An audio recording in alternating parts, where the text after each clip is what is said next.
The exam clock read 9 hours, 17 minutes and 42 seconds. Riley Chen did not look up. She sat in the third row, second seat from the window, pencil moving with steady precision across a thin holosheet of adaptive paper. Around her, the Galactic Academy of Unified Sciences hummed with quiet tensions of species. Hundreds of students, all bound by the same universal law. Finals week was sacred. Professor Zelthar, a six-limbed Varaxian with crystalline eyes, floated near the front, monitoring neural stress levels. Physics 301, Applied Dimensional Mechanics, was not a class you failed twice. Especially not today. Riley adjusted her glasses, reread the equation, and sighed softly. Of course they'd ask about subspace shear during controlled teleportation, she thought. That's lazy. She corrected a coefficient, underlined her answer, and moved on. That was when the air screamed. Not metaphorically. Reality itself shrieked a high-frequency whine that rattled bones and shattered the calm.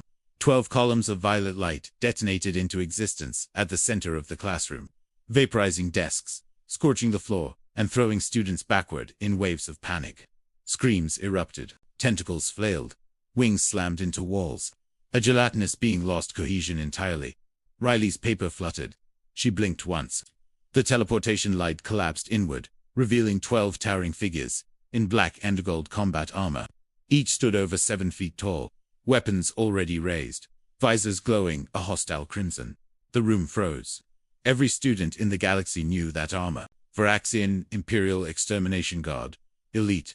Fanatical. Unstoppable. Professor Zelthar recoiled. This is a neutral education facility. You are in violation of a Vraxian-raised one-clawed hand. Zelthar slammed into the wall, unconscious before he hit the floor. Panic exploded. Students scrambled. Some tried to flee. Others froze in terror. Defensive adaptations fled uselessly against military-grade suppressors. The Varaxian commander stepped forward, voice amplified and cold. By decree of the Varaxian Empire, all sentient occupants are to kneel. Resistance will be met with immediate termination. Several students collapsed instantly. Others obeyed, trembling. Riley Chen slowly set her pencil down. She looked at the shattered remains of her desk. Then at the exam clock. 9 hours, 17 minutes and 58 seconds. Her jaw tightened. She raised her hand. The commander turned, surprised. A human, he sneered, visor focusing. You will kneel with the rest, soft skin. Riley stood. I have exactly 22 minutes left, she said calmly. And you just ruined my concentration. Laughter echoed through the Vraxian squad. Harsh, metallic, mocking. One human student, the commander said, stepping closer. Do you understand what we are? Riley nodded. Yes, you understand we conquered your outer colonies in under 3 cycles. Yes, you understand we are responsible for the extinction of 14 spacefaring species. Yes. He leaned down until his visor was inches from her face. Then kneel. Riley looked him straight in the eye. No. A hush fell. The commander paused, then laughed again. Kill her. A Vraxian trooper raised his plasma rifle. The weapon never fired. Because Riley Chen moved. Not fast. Not flashy. Just exact. In 0.3 seconds, she stepped forward, grabbed the rifle's barrel, and twisted not with strength, but with angle. The weapon folded inward, its energy core destabilizing. In 0.7 seconds, she pivoted, using the trooper's own mass to slam him into another Varaxian. In 1.1 seconds, she ducked under a blade that could cut starship hulls, and drove 2 fingers into a pressure point at the base of a Vraxian's armored neck. The alien collapsed, nervous system instantly overloaded. The classroom erupted into chaos. What? Impossible. She's unarmed, Riley exhaled. Her movements were calm, efficient, terrifyingly practiced, because Riley Chen was not just a student. She was a survivor of the Terran border wars. She had grown up on a colony where alarms meant run or die, where soldiers didn't come to save you, where you learned physics by watching buildings collapse and calculating which direction not to stand. She had learned something the galaxy never understood about humans. We do not need to be the strongest. We only need to be prepared. A Vraxian charged. Riley grabbed a fallen desk, flipped it, and used it as a fulcrum, launching herself upward. She landed on the alien's shoulders, twisted his helmet just enough to disrupt the seal, and whispered, "Your armor assumes vacuum." She slammed her palm into the visor. The helmet depressurized violently. The Vraxian dropped, screaming. 9 hours, 18 minutes, and 2 seconds. 4.0 seconds had passed. The commander stepped back. "What are you?" Riley adjusted her glasses. A human, she said. And you interrupted my exam. She tapped the wall. A hidden panel slid open.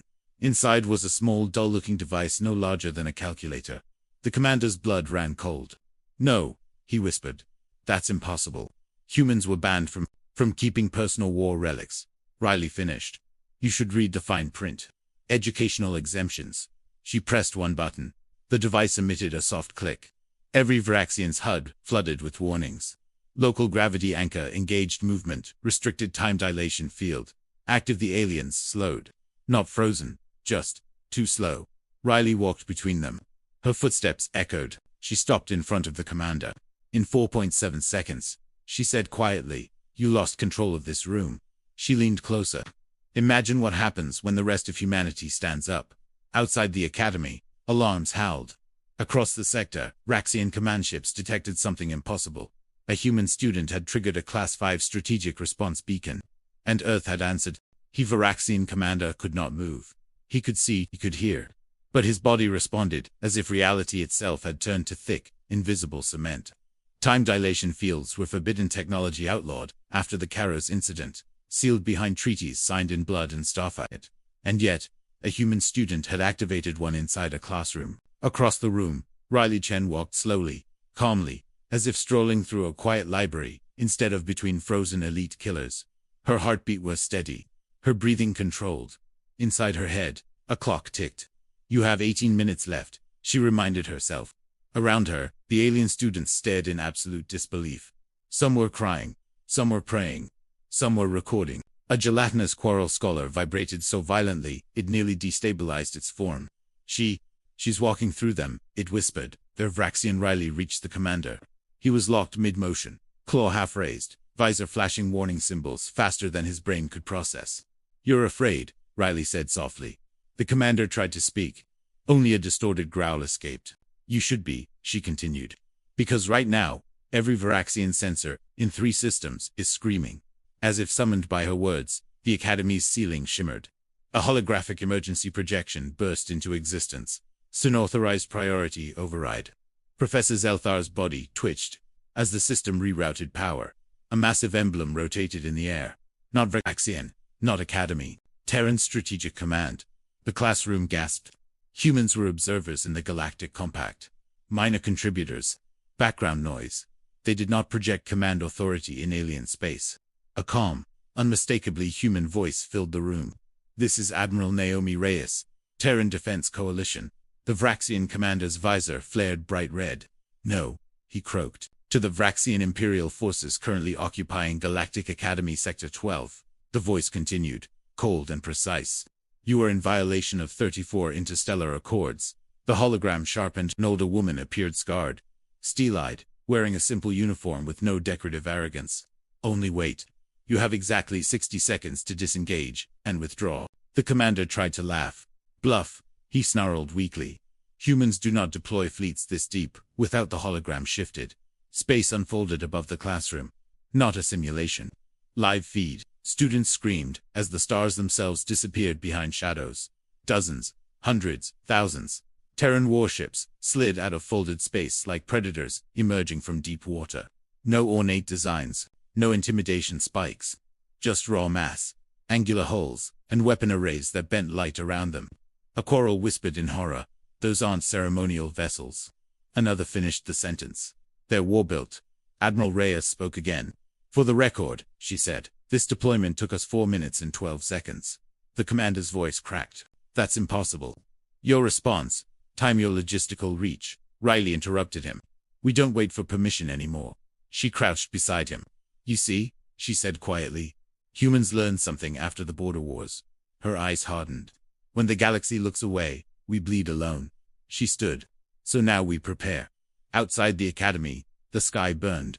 Vraxian support craft attempted emergency jumps only to slam into invisible walls as Terran interdiction nets snapped shut. Across the sector, alarms howled. On the Vraxian homeworld, the Imperial War Council convened in chaos. What do you mean, a student triggered it? One lord screamed. The beacon was authenticated. Another replied, trembling. Genetic, neural combat grade clearance. That clearance is reserved for a junior analyst swallowed. For Terran veterans. Silence fell. Back in the classroom, the time dilation field collapsed. The Varaxians fell to their knees, gasping as normal physics reclaimed them. They did not attack, they did not move, they knelt. The commander lowered his head. "What do you want?" he asked. Riley looked at the exam clock. 9 hours 19 minutes and 14 seconds. She picked up her pencil. "I want," she said, "to finish my test." She walked back to her seat, sat down, resumed writing. The room stayed silent. The Vraxians remained frozen in place, this time by fear alone. Admiral Reyes' hologram lingered. "Riley Chen," the admiral said, her voice softening just slightly. "Stand by." Riley did not look up. "Yes, ma'am." "When this is over," Reyes continued, "the galaxy is going to ask who you are."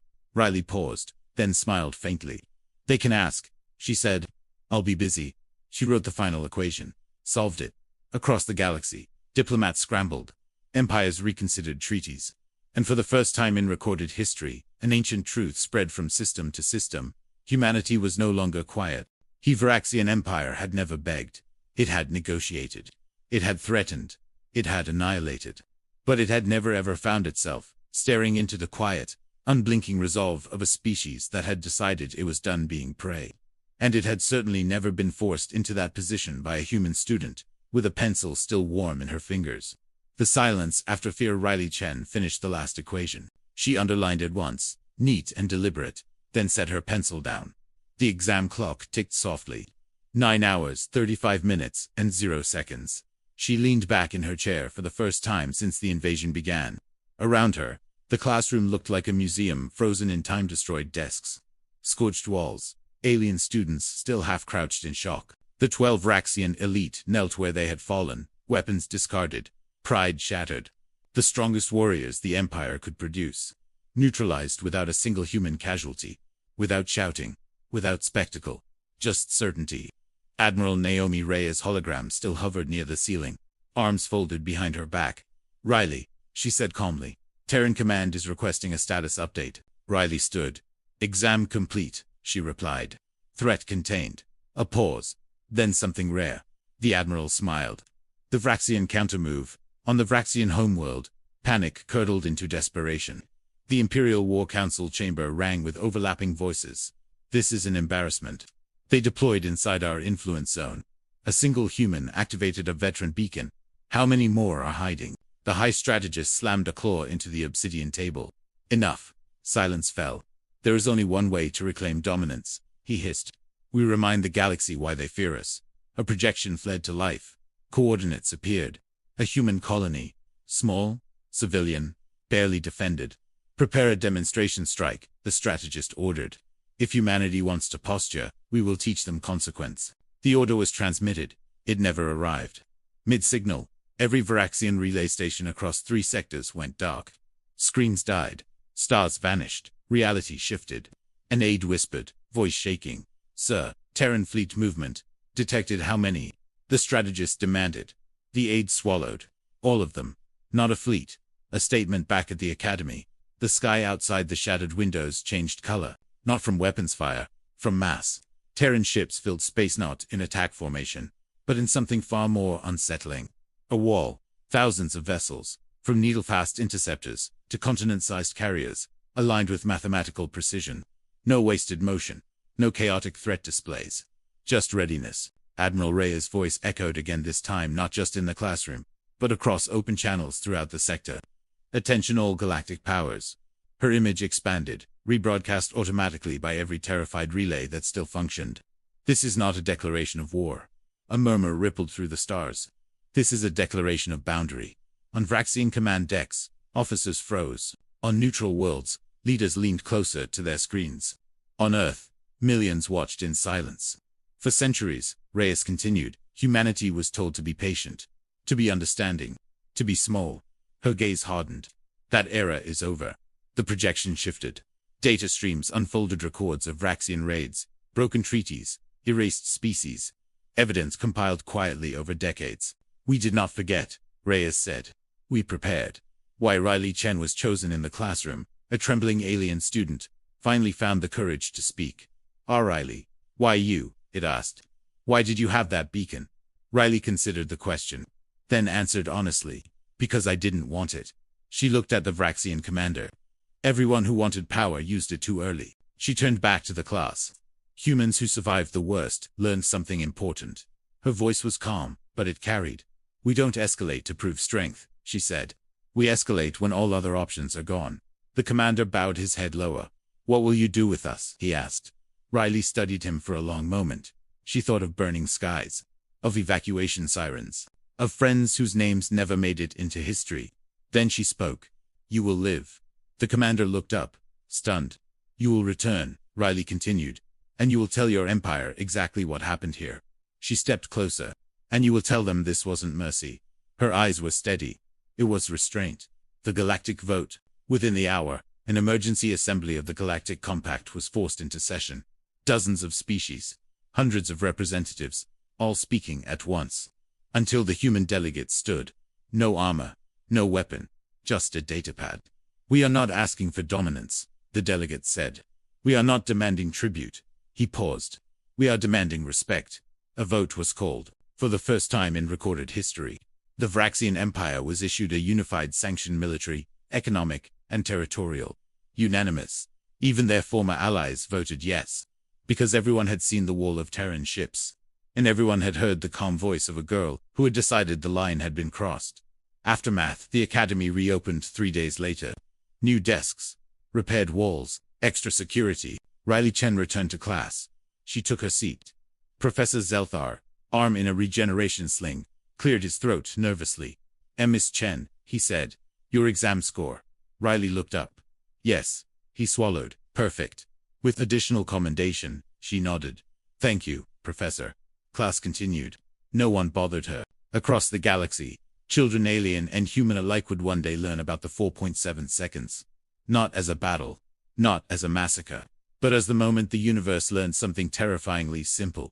Humanity does not seek war. But it does not fear it either. And when pushed too far, it finishes the test.